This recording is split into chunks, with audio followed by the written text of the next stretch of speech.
Você já orou e o céu pareceu fechado, já esperou uma resposta que não veio, já ficou em silêncio diante de Deus, esperando alguma coisa, um sinal, uma palavra, uma sensação, qualquer coisa que confirmasse que ele estava ouvindo, e não veio nada.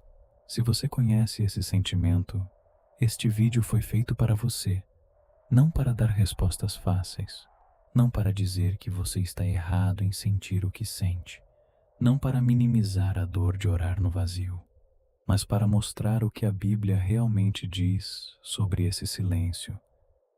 E o que ela diz vai mudar a forma como você interpreta os momentos em que o céu parece fechado, porque o silêncio de Deus não é o que parece. Davi conhecia esse silêncio melhor do que qualquer um. O homem que escreveu mais da metade dos salmos, o homem chamado por Deus de homem segundo o seu coração, o guerreiro, o rei, o poeta. E ele escreveu isso: Deus, meu Deus, por que me abandonaste? Por que te alongas do meu auxílio e das palavras do meu clamor? Clamo de dia e não me respondes, e de noite e não há sossego para mim. Salmo 22, versículos 1 e 2. Davi clamou de dia, sem resposta, clamou de noite, sem sossego. E isso não é um momento de fraqueza de Davi, não é falta de fé, é a oração mais honesta que existe. E há algo surpreendente nesse salmo, algo que quase ninguém percebe. Jesus citou exatamente esse salmo na cruz, as mesmas palavras: Deus, meu Deus, por que me abandonaste? O próprio Filho de Deus, no momento mais importante da história humana, usou as palavras de Davi sobre o silêncio de Deus, o que significa que o silêncio de Deus não é a experiência de quem tem pouca fé, é a experiência de quem tem fé profunda o suficiente para ser honesto, para chegar diante de Deus com a dor real, com a pergunta real, com o vazio real. E há algo ainda mais surpreendente. O Salmo 22 não termina no abandono, termina na confiança, termina no louvor. Termina com Davi dizendo que Deus não desprezou nem abominou o sofrimento do aflito, nem escondeu dele o seu rosto. Mas quando clamou a ele, o ouviu. A mesma oração, o mesmo salmo. Começa no abandono, termina na certeza de ter sido ouvido. O que aconteceu entre o primeiro e o último versículo? Não necessariamente as circunstâncias mudaram. A perspectiva mudou. O silêncio foi reinterpretado. E essa reinterpretação é exatamente o que vamos explorar esta noite. Porque talvez o silêncio de Deus não seja ausência. Talvez seja uma forma de presença que ainda não aprendemos a reconhecer. Talvez o céu fechado não seja rejeição. Talvez seja confiança. Talvez a falta de resposta imediata não seja indiferença. Talvez seja algo acontecendo nos bastidores que os olhos humanos ainda não conseguem ver. Pensa nessa possibilidade por um momento, não como consolo vago, como algo que a Bíblia demonstra com histórias reais, com pessoas reais que viveram o silêncio, que sobreviveram ao silêncio, que descobriram o que estava acontecendo durante o silêncio. Vamos entrar juntos nessa exploração, sem pressa, sem a necessidade de resolver tudo esta noite, apenas ouvindo, enquanto algo que pesava no peito começa a encontrar um lugar para pousar, porque talvez o silêncio de Deus seja a coisa mais mal interpretada da experiência espiritual humana. E talvez esta noite ele comece a fazer um pouco mais de sentido. Se esse conteúdo está tocando algo dentro de você, se você sente que precisava ouvir isso, inscreve-se no canal, ativa o sininho. Aqui você vai encontrar histórias e reflexões bíblicas todas as noites, para te acompanhar nos momentos de silêncio e nos momentos de resposta e em todos os momentos entre os dois. Clica em inscrever para que eu possa estar aqui toda noite, quando o silêncio chegar e você precisar de companhia. Antes de entrar nas histórias, há algo importante que precisa ser dito. O silêncio de Deus não é uniforme, não é sempre a mesma coisa. A Bíblia descreve pelo menos 3 tipos diferentes de silêncio, e confundi-los é uma das maiores fontes de sofrimento espiritual. O primeiro tipo é o silêncio de preparação. Quando Deus está trabalhando nos bastidores, quando a resposta está a caminho, mas ainda não chegou. Quando o processo ainda não terminou. Daniel orou, e o anjo disse: desde o primeiro dia em que aplicaste o teu coração a entender e a humilhar-te diante do teu Deus, foram ouvidas as tuas palavras, e eu vim por causa das tuas palavras. Daniel 10, versículos 12 e 13. Desde o primeiro dia. A oração foi ouvida desde o primeiro dia. A resposta estava a caminho desde o primeiro dia, mas chegou no 21º. 21 dias de silêncio. 21 dias sem resposta visível. 21 dias em que Daniel poderia ter desistido. Poderia ter interpretado o silêncio como rejeição. Poderia ter concluído que Deus não estava ouvindo. Mas a resposta estava a caminho desde o primeiro dia. O segundo tipo é o silêncio de confiança, quando Deus não responde imediatamente, porque confia que você vai continuar, que você não vai desistir, que sua fé é sólida o suficiente para suportar a espera.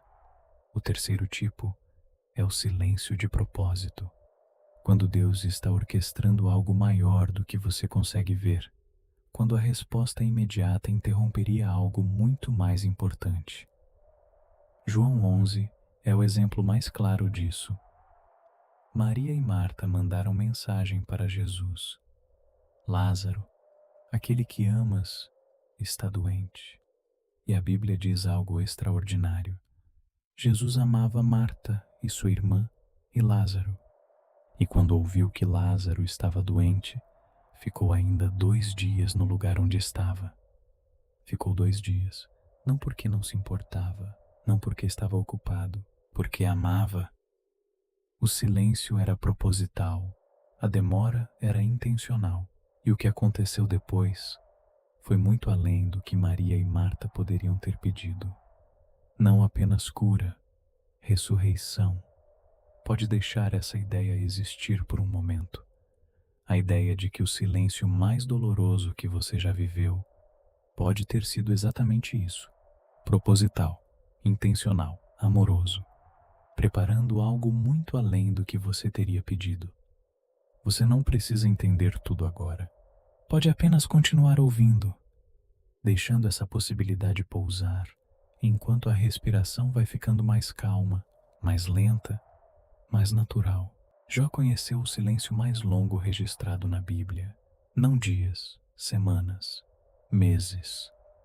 Jó era um homem íntegro. A Bíblia diz que era reto e temente a Deus, que se desviava do mal, que era o maior de todos os do Oriente. E num único dia, perdeu tudo: os filhos, os bens, a saúde, a aprovação da esposa, a compreensão dos amigos. E Jó orou, e o silêncio foi imenso. Em algum momento do sofrimento, Jó disse: quisera eu saber onde poderia achar a Deus, para chegar até ao seu trono. Jó 23, versículo 3.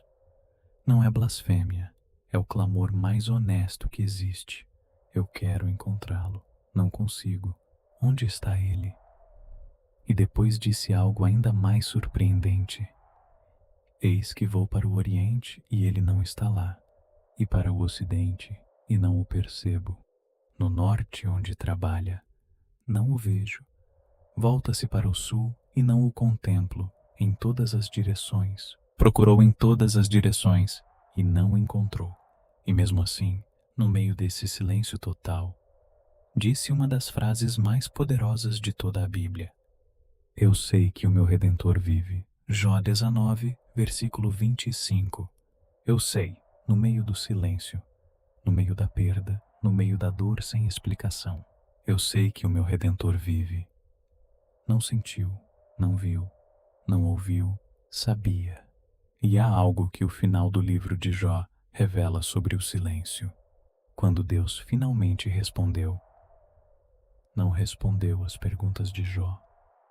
Não explicou o sofrimento, não justificou o silêncio, respondeu com presença, com uma série de perguntas que expandiram o horizonte de Jó. Onde estavas quando lancei os fundamentos da terra? Quem fechou o mar com portas? Podes atar os laços das Pleiades? Não explicação, expansão. E Jó disse depois, eu te conhecia só de ouvir, mas agora os meus olhos te veem. Jó 42, versículo 5. Antes do sofrimento, Jó conhecia Deus de ouvir. Depois do silêncio, Jó viu. O silêncio não foi punição, foi preparação para um encontro mais profundo. Elias conheceu um silêncio diferente. Elias havia acabado de ter a maior vitória de sua vida. Havia desafiado 450 profetas de Baal. Havia chamado fogo do céu. Havia provado diante de todo Israel que Deus era real. E logo depois, fugiu para o deserto. Sentou debaixo de uma árvore e pediu para morrer. Já basta, leva agora a minha alma, porque não sou melhor do que meus pais. 1 Reis 19, versículo 4. O maior profeta de Israel, depois da maior vitória de sua vida, no colapso total, querendo morrer. E Deus não chegou com um sermão, não chegou com repreensão, não chegou com uma explicação teológica sobre por que Elias estava errado em sentir o que sentia. Chegou com comida. Levanta e come, porque o caminho é longo demais para ti. Levanta e come. A resposta para o colapso de Elias foi descanso e comida. Cuidado prático, presença amorosa. E depois Deus disse, sai e para no monte diante do Senhor. E eis que o Senhor passou, e um grande e forte vento que fazia partir os montes, e quebrava em pedaços as rochas, precedia o Senhor. Porém o Senhor não estava no vento. E depois do vento um terremoto, porém o Senhor não estava no terremoto. E depois do terremoto um fogo, porém o Senhor não estava no fogo. E depois do fogo, uma voz mansa e delicada.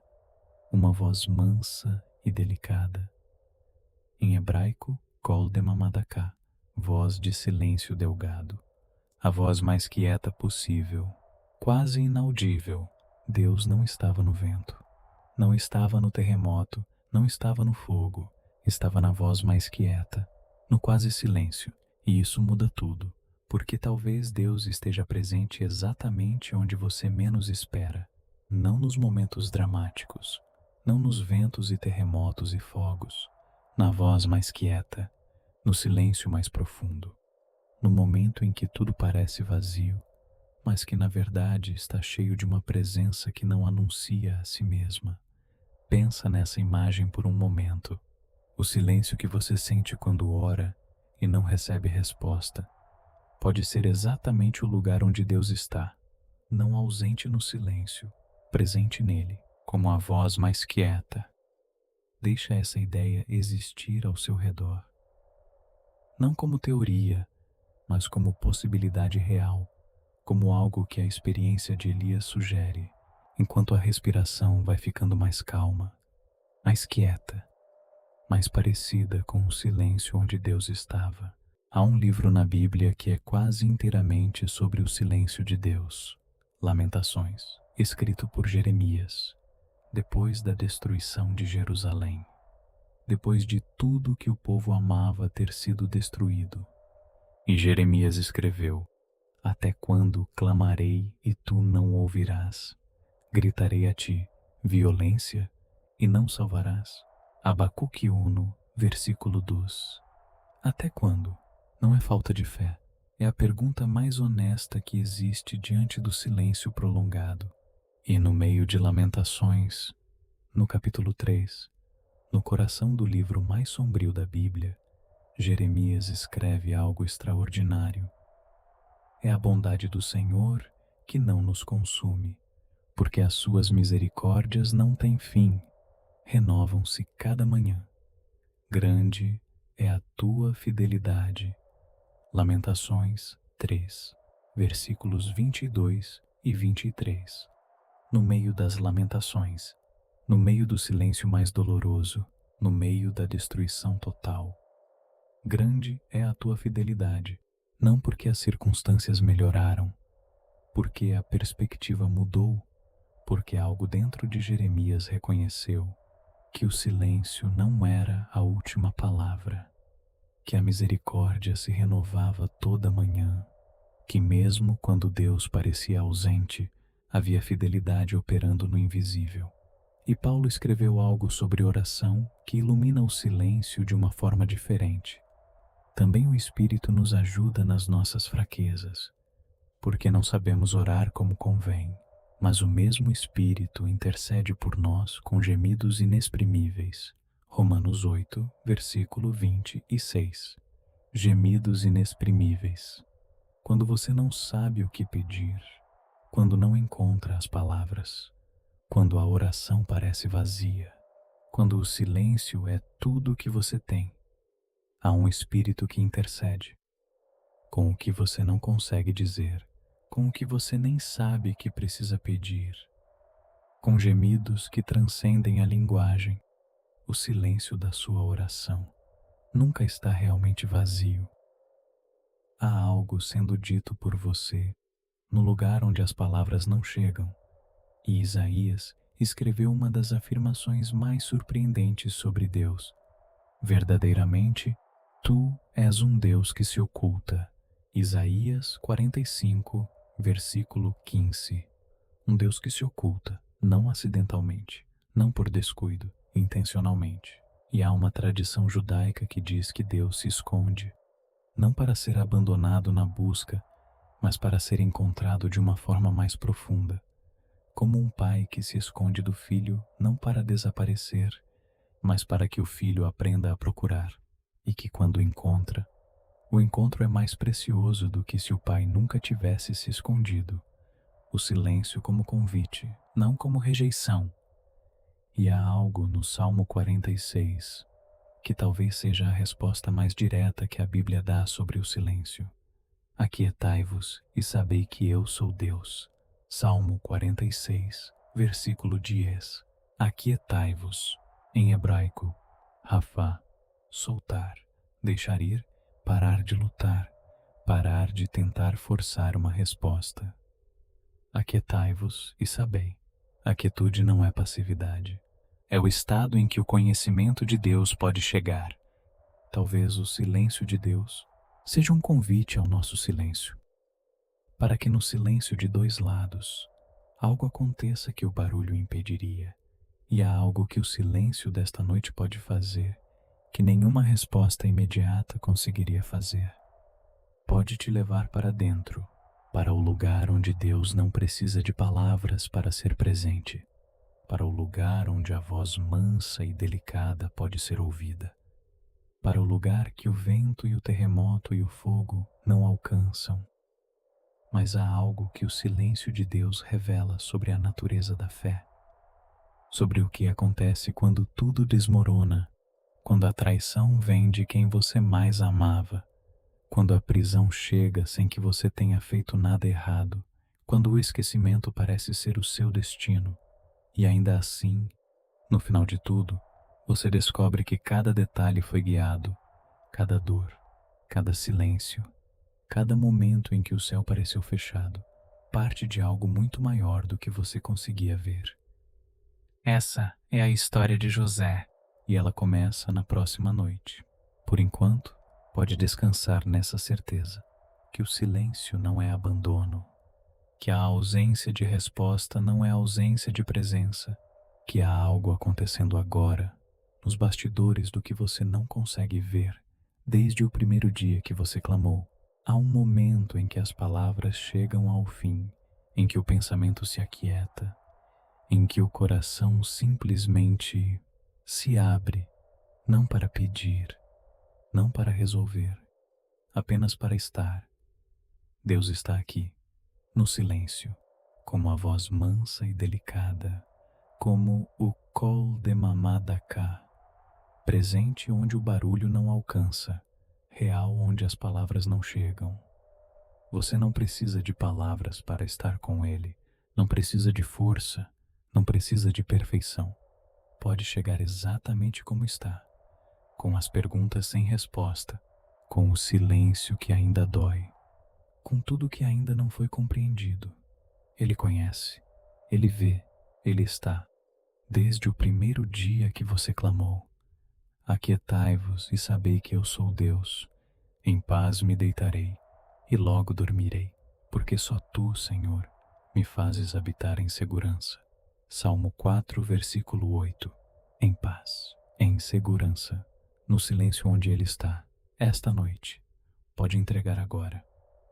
Cada pergunta sem resposta, cada oração que pareceu não ser ouvida, cada silêncio que doeu, pode colocar tudo nas mãos que ouviram desde o primeiro dia, que estão trabalhando nos bastidores, que conhecem seu nome e que nunca soltam o que recebem. Deus está com você, no silêncio desta noite, nesse quarto, nessa respiração, e isso é suficiente. Antes de continuarmos, se essa reflexão tocou algo que você carregava, compartilha com alguém que também precisa ouvir isso. Talvez alguém que está no silêncio agora, que orou e não recebeu resposta, que está se perguntando onde Deus está, que precisa saber que o silêncio não é abandono, que a resposta está a caminho desde o primeiro dia. Um compartilhamento pode ser exatamente o que essa pessoa precisa para dormir em paz esta noite. E agora, vamos entrar juntos no silêncio mais acolhedor desta noite. O silêncio não é ausência. Davi sabia disso. Jó sabia disso. Elias aprendeu isso na voz mansa e delicada. Jeremias descobriu isso no meio das lamentações. Daniel esperou 21 dias e a resposta estava a caminho desde o primeiro. E você pode saber disso agora, esta noite, nesse silêncio. Aquietai-vos e sabei que eu sou Deus. O silêncio desta noite não é vazio. Está cheio de uma presença que não anuncia a si mesma, que não precisa de vento ou terremoto ou fogo, que está na voz mais quieta, no espaço entre um pensamento e outro, na respiração que vai e vem sem que você precise pensar nisso. Pode deixar essa certeza existir ao seu redor agora. Não como teoria, como realidade presente, como o fundamento desta noite. As perguntas que ainda não têm resposta podem continuar sem resposta por enquanto. Não precisam ser resolvidas antes que o sono chegue. Podem existir e você ainda pode descansar, porque o descanso não depende de todas as perguntas serem respondidas. Depende de confiar em quem está trabalhando nas respostas. Desde o primeiro dia, sempre desde o primeiro dia, o silêncio de Deus nunca foi ausência. Foi sempre uma forma de presença que ainda estava aprendendo a reconhecer, como a voz mansa e delicada, presente onde o barulho não alcança, real onde as palavras não chegam, aqui onde o silêncio desta noite existe. Pode afundar um pouco mais agora, pode soltar um pouco mais, pode deixar o peso das perguntas ir se afastando suavemente. Não porque foram respondidas, mas porque há alguém que as conhece e que está trabalhando nelas. Desde o primeiro dia que você clamou, renovam-se cada manhã. Grande é a tua fidelidade. Esta noite vai passar, amanhã vai chegar, e com ela a misericórdia que se renova, o silêncio que se transforma, a resposta que estava a caminho. Você não precisa forçar, não precisa entender, não precisa resolver, apenas ser, apenas estar, apenas descansar no silêncio onde Deus está. Aquietai-vos, solte o que está segurando, Solte as perguntas, solte as expectativas, solte a necessidade de entender agora. E no silêncio que resta, há uma voz, mansa, delicada, quase inaudível. Eu estou aqui, desde o primeiro dia, sempre aqui, agora aqui, com você, no silêncio, apenas sendo, apenas descansando, apenas existindo. Aqui, agora, no silêncio onde Deus está, na voz mais quieta, no lugar onde o barulho não alcança e onde a presença sempre foi real. Há um momento em que as palavras chegam ao fim, em que o pensamento se aquieta, em que o coração simplesmente se abre. Deus está aqui, no silêncio, como sempre esteve, como sempre estará. As perguntas podem ficar, as respostas podem esperar. Você pode descansar agora. Ele conhece, ele vê, ele está desde o primeiro dia. Aquietai-vos e sabei que eu sou Deus. Em paz me deitarei e logo dormirei, porque só tu, Senhor, me fazes habitar em segurança, em paz, em segurança, no silêncio onde Ele está. Esta noite pode entregar agora tudo nas mãos que ouviram desde o primeiro dia, que estão trabalhando, que conhecem seu nome, que nunca soltam. No silêncio desta noite, nesse quarto, nessa respiração, Ele está. E isso é suficiente.